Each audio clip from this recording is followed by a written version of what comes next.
왕으로 시험을 받았습니다. 그래서 왕에 이제 재위하게 되게 된 것이죠. 이 과정에서 부정적인 의미로 쓰임받은 사람이 있었습니다. 다윗이 왕으로 이제 시험 받을 때에 부정적으로 쓰임받았던 사람들이 있어요. 조금 전에 제가 말씀드렸듯이 아브넬 같은 사람, 이스보셋을 죽였던 레갑과 바나 같은 사람들, 이런 사람들은 부정적으로 쓰임받았어요.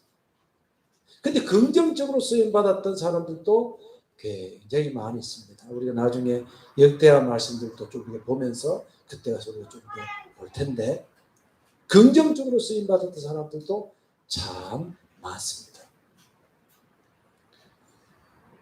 우리가 이제 한 교회가 시험 받는다고 했을 때, 또 하나님의 나라가 거룩하게 시험 받는다고 했을 때,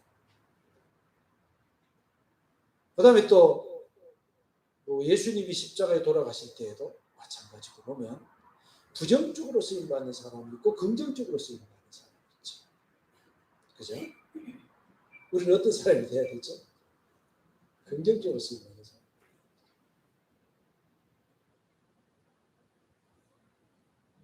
어떤 사람은 정말 주님을 잘 섬기는 모습을 보면서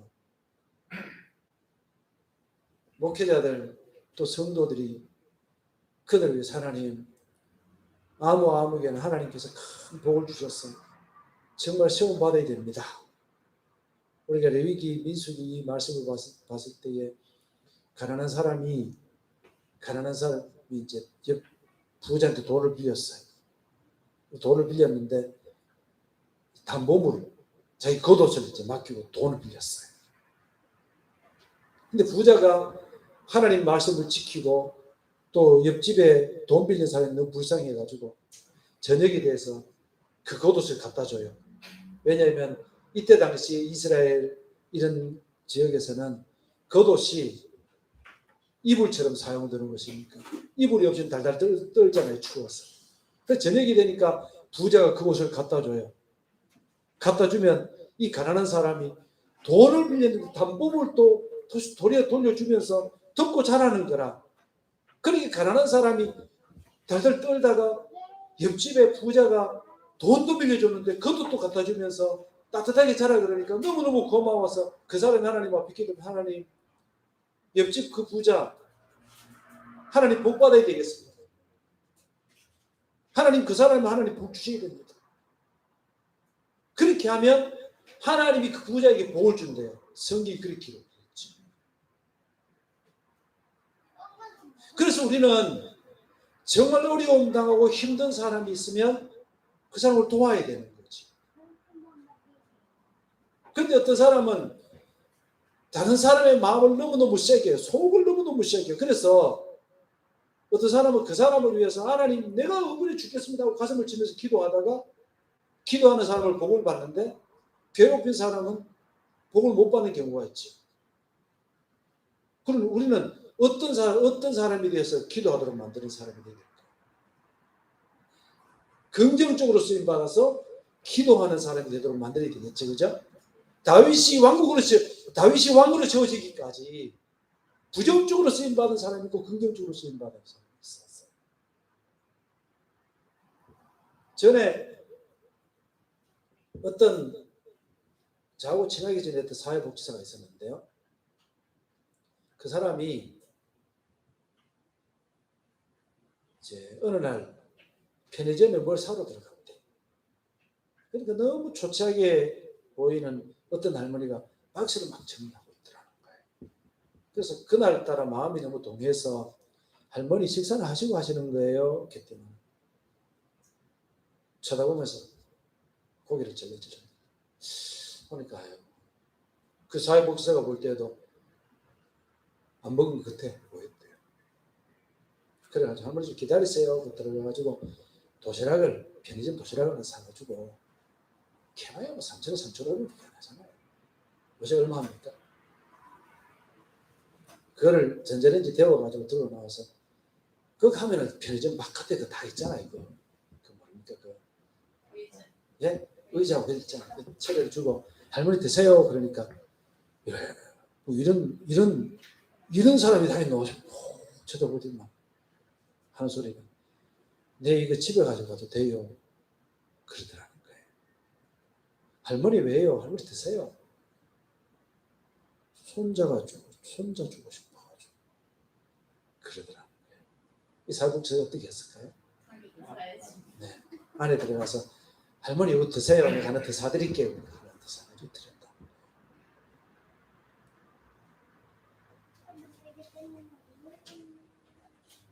기왕이면 우리 하나님 앞에 쓰임받는 사람, 긍정적으로 쓰임받는 사람, 다른 사람에게 길이 좋게 기억되는 사람이 되어야 되겠지. 제가 좀 그렇게 못 살았던 것 같아요. 그래서 너무 죄송하고 하나님 앞에 죄송하고 그런데 우리 그런 사람으로 살아야 되겠지. 네.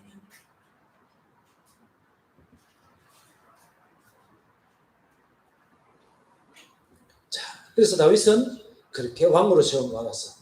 다윗은 왕으로 40년을 재위했다 그럽니다. 여기서 보니까 헤브론에서 얼마? 7년 6개월 동안 헤브론에서 왕이 됐다는 것은 무슨 뜻이에요?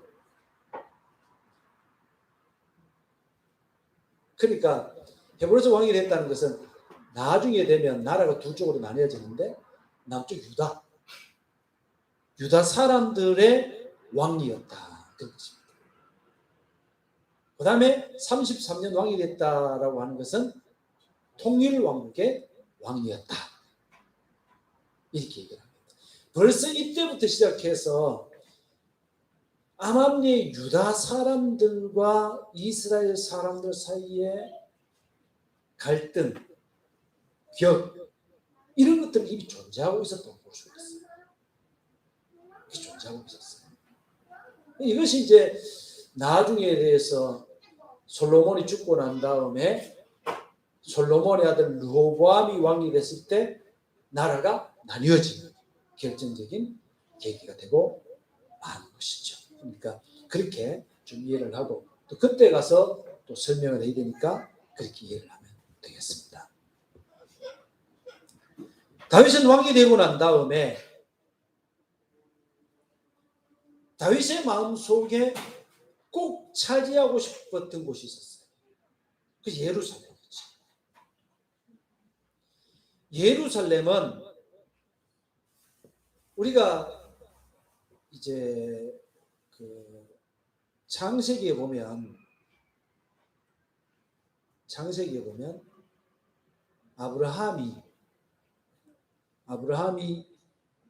그돌라오멜과 그 연합군들이 이 가나안 땅에 쳐들어왔을 때에 그때 그 소돔과 고모라 멸망하기 전에요. 그쪽에 사람들을 다 잡아가고 롯의 가족도 그 아브라함의 조카였던 롯의 가족도 잡아간 사건이 있었어요. 그때 아브라함이 집에서 길리고 연습한 사람, 훈련된 사람 400명을 거느리고 가서 찾아오는 기록이 있잖아요. 그때에 살렘 왕 멜기세덱이 나와서 이 아브라함을 영접하는 장면이 나오지. 근데 그 장면에서 보면 살렘 왕 그래서 살렘 왕이라고 살렘이라는 말은 살롬이라는 말하고 같은 어원을 가지고 있어요. 살롬이 뭐죠? 평화라는 뜻이죠. 평화. 그래서 살렘 왕 멜기세덱에 대해서는 전번에도 얘기했으니까 설명하면 길어지니까 자 넘어가도. 그래서 살렘 왕이 바로 이 지역의 사람이었다고 볼 수가 있어요. 그 다음에 또 22장에 가면 창세기 22장에 가면 하나님께서 아브라함을 시험하시는데 아브라함아 너의 사랑하는 독자 이삭을 나에게 번제로 바치라. 그래서 아브라함이 사흘길을 가서 모리아 산에 이르죠. 모리아 산에 이르러서 거기에서 자기 아들을 잡아서 하나님께 바치려고 해요. 그 모리아산이 바로 이 지역이에요. 이 지역. 다윗은 아마 이런 유서를 알고 있었을 것 같아요. 이 역사들을. 그래서 나중에 또 한 가지 사건이 있는데, 인구조사를 하고 난 다음에 하나님 앞에 죄를 지었죠. 그때 아리우나의 타작마당에서 다윗이 하나님께 번제를 바쳐서 돌림병이 멈춘 그 역사가 있는데, 그것이 바로 이곳이에요. 그래서 다윗은 이 지역을 자기가 갖고 싶었던 거예요. 그런데 우리가 사사기 말씀을 봤는데, 사사기 말씀에서 여호수아서 사사기서를 이어져 오면서 거기서 보니까 이스라엘이 가나안 땅을 점령하면서, 여호수아에서 가나안 땅을 점령하면서 대체적으로 아주 주도 세력은 이스라엘이 다 가지고 있었어요. 근데 곳곳에 가나안 땅에 토착민들이 도망을 가지 않고 거기에서 아주 굳세게 자리를 잡고 있는 거예요. 지금 이스라엘도 똑같아요. 지금 이스라엘도 가면 여러분 가자 지구 있죠. 한 번씩 나오잖아요. 가자 지구.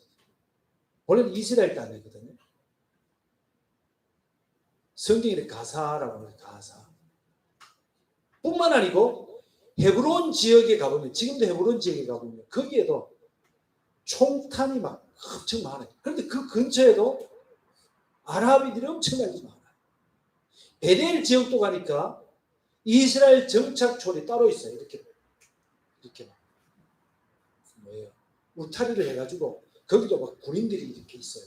이스라엘 군인들이. 왜냐하면 그 지역에 전부 아랍인들이 사니까. 이 이스라엘 사람들이 마음대로 나다니지 못해. 총 맞아 죽을까 봐.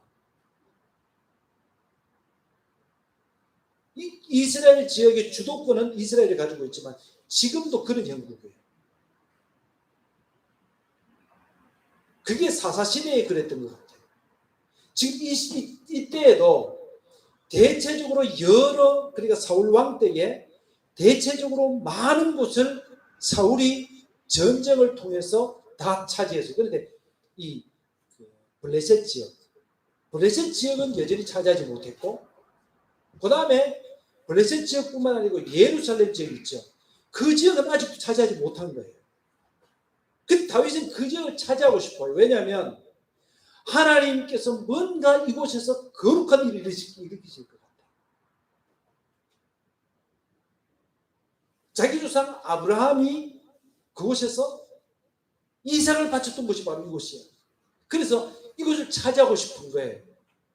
그런데 사울 왕 때에는 이것을 하지 못했던 거예요. 그런데 다윗은 이곳을 차지하게 됩니다. 하나님이 그에게 복을 주시니까 나중에 이 땅은, 이곳은 하나님의 성전이 세워지는 곳이 됐습니다. 그래서 하나님의 거룩한 목적을 위해서 다윗은 그것을 차지하고 싶어 했고, 하나님 그 땅을 결국 차지하게 했습니다. 그런데 이 다윗성은 얼마나, 나중에 다윗성이라고 불렀는데 이 성이 얼마나 견고한지,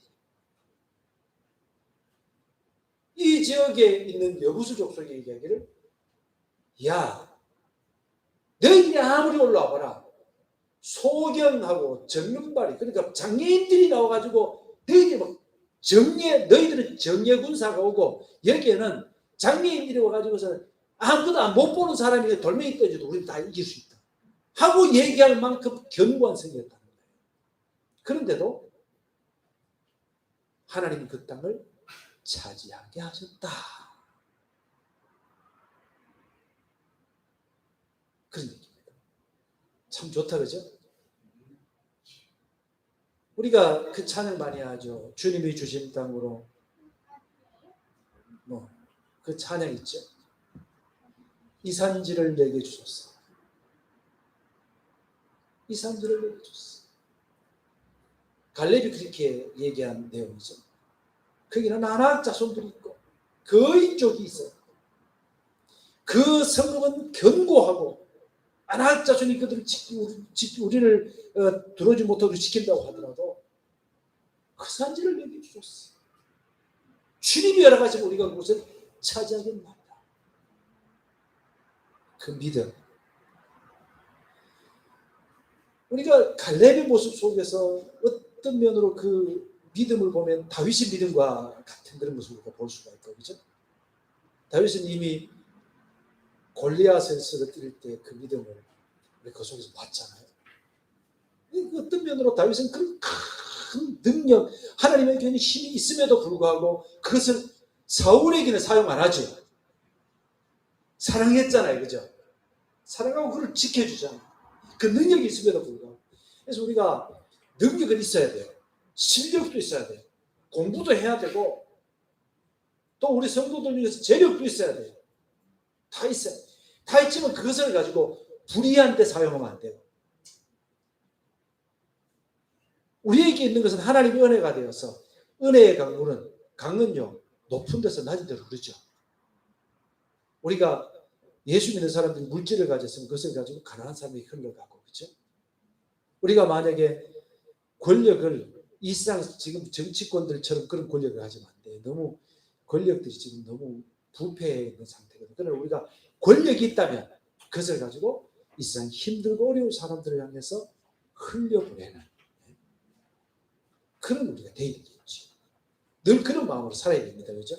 우리에게 능력이 있다면 우리 그것을 베풀고 행할 수 있는 그런 우리가 되었으면 좋겠다라는 생각을 갖습니다. 다윗이 왕이 되어서 하나님을 향해서 두 가지 거룩한 일, 하나님을 사모함으로써 하려고 하는 두 가지를 했었습니다. 첫 번째 일은 하나님의 법궤 언약궤를 옮겨오는 일이었어요. 이 언약궤는 본래 실로라고 하는 곳에 있다가, 실로라고 하는 곳은 처음에 이스라엘이 가나안 땅에 들어갔을 때 첫 번째 베이스 캠프는 길갈이에요. 거기에서 두 번째 베이스 캠프, 그러니까 하나님의 언약궤가 있는 곳이 실로라고 하는 곳이었어요. 근데 이 실로에서 계속 있다가 아벡 전투에서 이것이 뺏겨가지고, 아벡 전투 뺏겼다가 이게 이제 올라와서 오베데돔의 집에 있었죠. 그런데 다윗은 이 언약궤를 옮겨오고 싶어요. 언약궤를 옮겨온다는 말은 궤만 옮겨온다는 뜻이 아닙니다. 이것은 하나님의 성막을 옮겨온다는 뜻이에요. 그 천막인데, 물론 거룩하게 지었지만 이 천막인데, 천막에 언약궤가 없으면 성막이 될 수가 없는 거예요. 언약궤가 있어야만 성막이 되는 겁니다. 그죠? 언약궤를 옮겨온다는 말은 그런 의미를 다 포함하고 있는 얘기예요. 그런데 우리가 이거를 조금 생각해 봐야 될 부분이 있어요. 우리가 고린도전서 3장 16절, 6장 19절 거기서 보면 너희가 하나님의 성전인 것과 하나님의 성령이 너희 안에 거하시는 것을 알지 못하느냐, 그렇게 얘기하죠. 성전이라는 말은 하나님의 지성소 이름입니다. 우리가 예수 그리스도를 믿으면 고린도전서 12장 3절 말씀 속에 보면 누구든지 성령으로 하지 아니하고는 예수를 주님이라고 시인할 수 없다 그랬어요. 그리고 우리가 진심으로 마음으로 예수님은 나의 주님이십니다 라고 마음으로 믿어지는 것은 성령께서 이미 그에게 임재하셨다는 뜻이에요. 성령을 우리로 말한다면 성령을 받았다는 의미입니다. 성령을 받았다는 의미예요. 그리고 우리가 겉껍데기로 아무리 거룩한 척하고 머리 기름을 바르고 와가지고 사람들에게 뭔가 거룩한 척하고 뭔가를 뭐 교회 와서 한턱 내고 뭐 옛날에 그런 사람 제가 하도 많이 봐가지고 막 잘난 척하고 막 섬기는 척하고 뭐 이렇게 하지만 그렇게 아무리 해도 그 속에 성령께서 거하지 아니하면 그 사람은 성전이 아닌 거죠. 예? 그런데 내가 내 속에 성령께서 거하시면 그 사람은 거룩한 성전이라는 거예요. 하나님의 언약궤가 없으면 성막이 아니에요. 그래서 그 언약궤를 옮겨오자 했던 거예요. 그런데 언약궤를 옮겨오는데 다윗의 실수가 나타납니다. 다윗은 언약궤를 옮겨올 때 사람들이 의논을 했겠죠. 몇몇 사람 의논을 해보니까 이렇게 하라고 했겠죠. 그래서 수레를 만듭니다. 새 수레. 그리고 소를 갖다 2마리 앞에 메워가지고 이 수레 위에 언약궤를 옮겨가지고 제사장이 그 뒤를 따릅니다. 그런데 나곤이 타장 마당까지 왔는데 나곤이라고 하는 사람의 타작 마당까지 왔는데 소가 갑자기 막 미쳐버린 거예요. 그리고 언약궤가 떨어질 지경에 처했어요. 그러니까 제사장 우사가 언약궤가 떨어지면 깨지니까 붙잡으려고 했죠. 손을 댔습니다. 그 자리에 죽었는데 역대상의 말씀 보면 몸이 찢어져서 죽었다. 그렇게 표현합니다. 그것은 다윗의 실수입니다. 다윗은 하나님을 향해서 다 열정을 가졌어요. 열정을 가졌지만 그의 실수가 여기서 드러나는 거예요. 그럼 하나님의 언약궤는 어떻게 옮겨야 되느냐? 하나님의 언약궤는 네 기퉁에 고리가 있습니다. 그리고 언약궤를 만들 때 하나님께서 부속으로 언약궤를 꿰서 들 수 있는 채를 만들라고 그랬어요. 채를 꿰가지고 제사장 4명이 그것을 들어야 됩니다. 어깨에 메고 가는 거예요. 그래야 되는데 이걸 갖다가 수레 위에 올렸으니 하나님의 법대로는 거잖아요. 자, 우리가 여기서 생각해야 될 게 있어요. 우리가 하나님을 섬기되 감정적으로만 섬기면 안 됩니다. 전인격적으로 섬겨야 돼요. 우리가 감정도 포함되고 우리 의지도 포함되고 우리 지식도 포함됩니다. 지식도 하나님의 선물, 감정도 하나님의 선물, 의지도 하나님의 선물이에요. 내 속에는 열정만 가지고 하나님 섬기겠다? 잘못됩니다. 이 세상에 열정만 가지고 하나님 섬기다가 이단으로 빠지는 사람이 얼마나 많은지 모릅니다. 그죠? 그래서 우리는 감정만 앞세우는 게 아니고 하나님 사랑한다는 게요. 감정만 사랑하는 게 아니에요. 우리가 신명기 말씀을 봤습니다만 신명기 6장 쉐마 그거 보면 하나님을 사랑하는데 마음을 다하고 성품을 다하고 뜻을 다하여 주님을 사랑하라. 그리고 그 뒤에 보면 이 말씀을 부지런히 기록도 하고 가르쳐라. 하나님 사랑하는 방법들이 거기 나오는 거예요. 마음과 의지, 뜻 다 해야 되지만은 거기다가 또 우리의 지식을 통해서 말씀을 부지런히 배우고 가르치고 그렇게 해야 되는 거예요. 다윗도 이 부분에 실수를 했죠. 언약궤를 어떻게 옮겨야 되는지 거기에 대해서는 더 봐야 되는데 그죠? 실수를 했죠. 그죠? 우리도 우리의 감정으로 하나님께 막 해야 돼요. 우리 의지로 막 해야 돼요. 거기에다가 하나님의 말씀을 더 알려고 노력하는 그 노력이 우리에게 더 필요합니다. 더 필요합니다.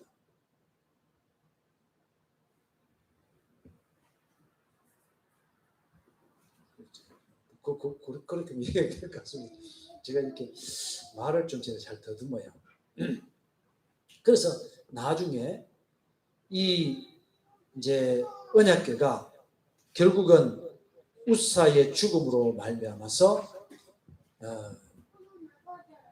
이 언약궤는 결국은 이제 예루살렘으로 옮겨 오지 못했고 오벳에돔의 집으로 옮겼는데 오벳에돔의 집에 이 언약궤가 석 달 있었어요.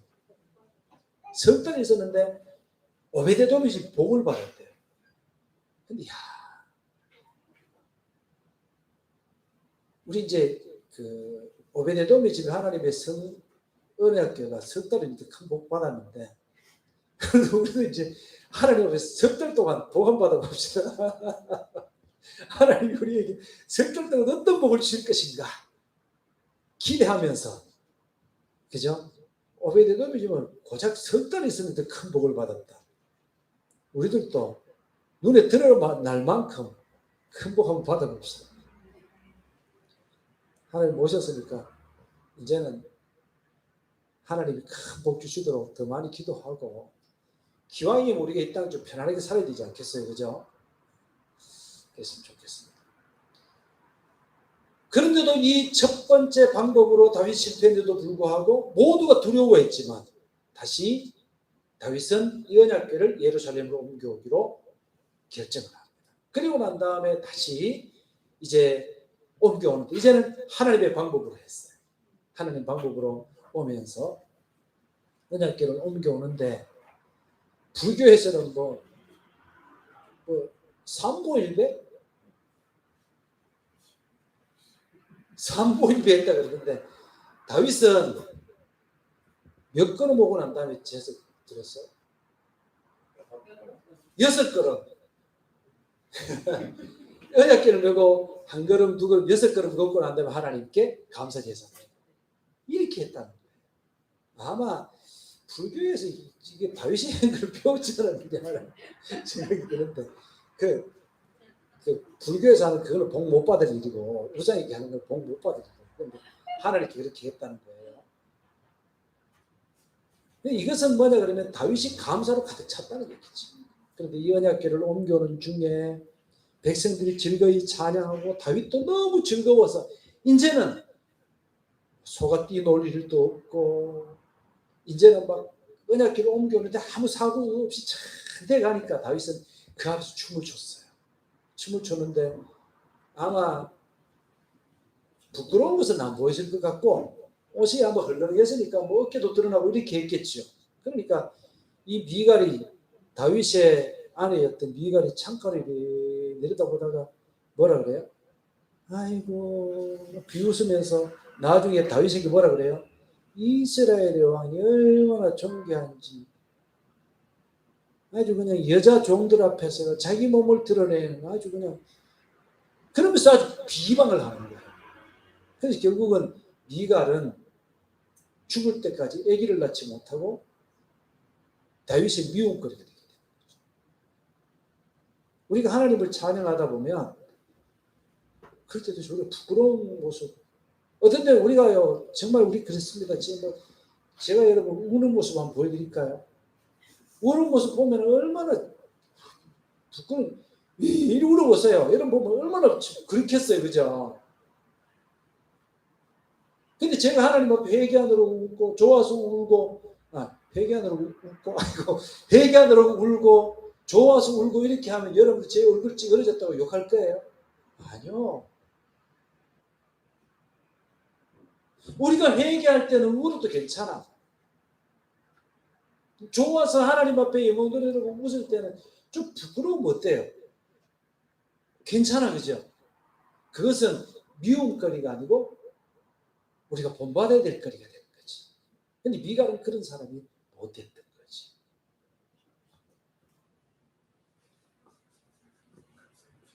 그래서 하나님의 언약궤는 무사히 예루살렘으로 옮겨왔습니다. 그리고 난 다음에 다윗은 또 하나의 소원이 있었어요. 그것은 뭐냐 그러면 하나님의 성전을 짓고 싶은 소원이었어요.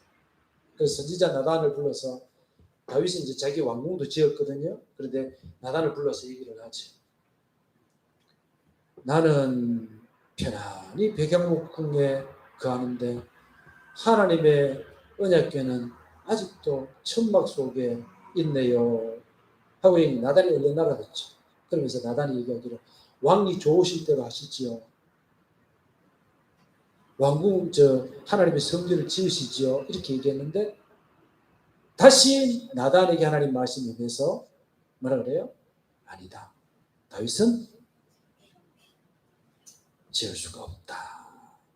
그래서 다윗에게는 성전 건축을 허락하지 않습니다. 그러면서 하나님께서 나단을 통해서 다윗에게 주신 말씀이 성전 건축을 허락하지 않는데 그 이유는 그는 군인이라서 피를 많이 흘렸기 때문에 안 된다. 이 말은 무슨 말이에요?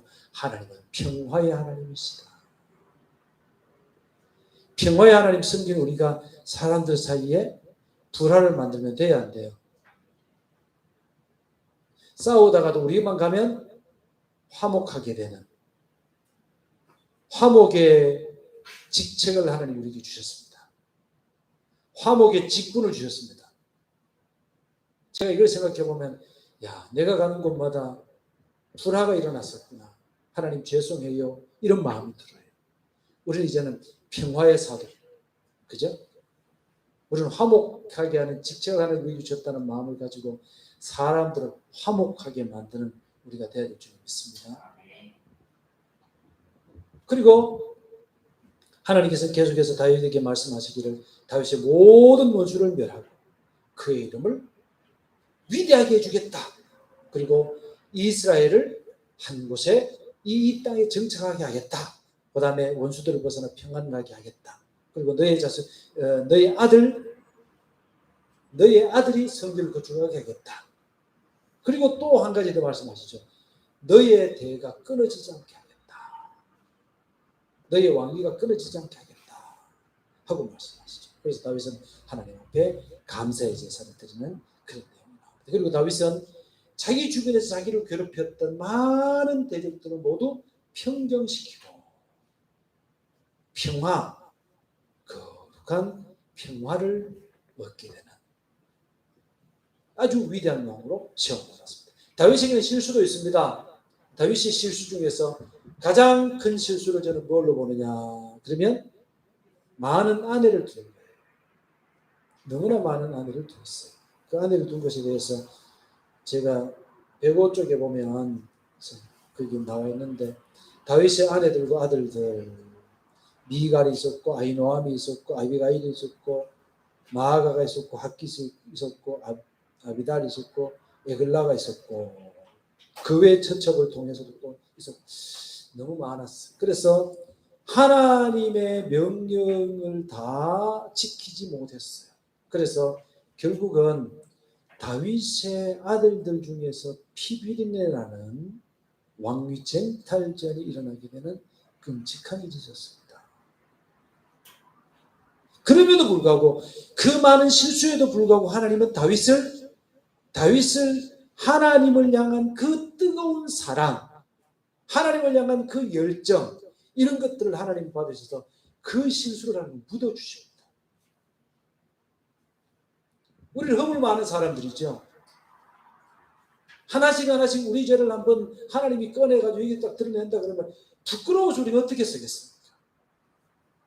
내 속에 가지고 있는 의지적인 것들, 내 생애 속에 있었던 수많은 죄들 이것을 다 드러내면 부끄러워서 하나님 앞에 설 수가 없습니다. 그러나 우리가 다윗처럼 하나님 사랑하면 하나님이 우리를 사랑해 주시고 우리의 모든 허물을 하나님은 덮어주십니다. 참 좋으신 하나님이십니다. 이 하나님 앞에 다윗이 가졌던 그 열정 가지고 우리도 주님 섬길 수 있는 우리 모두가 될 수 있기를 주님 사랑한다는 고백을 날마다 하고 순간마다 하고 그죠? 정말 주님이 기뻐하시는 일을 찾아서 할 수 있는 우리 모두가 될 수 있기를 예수님의 이름으로 축복합니다.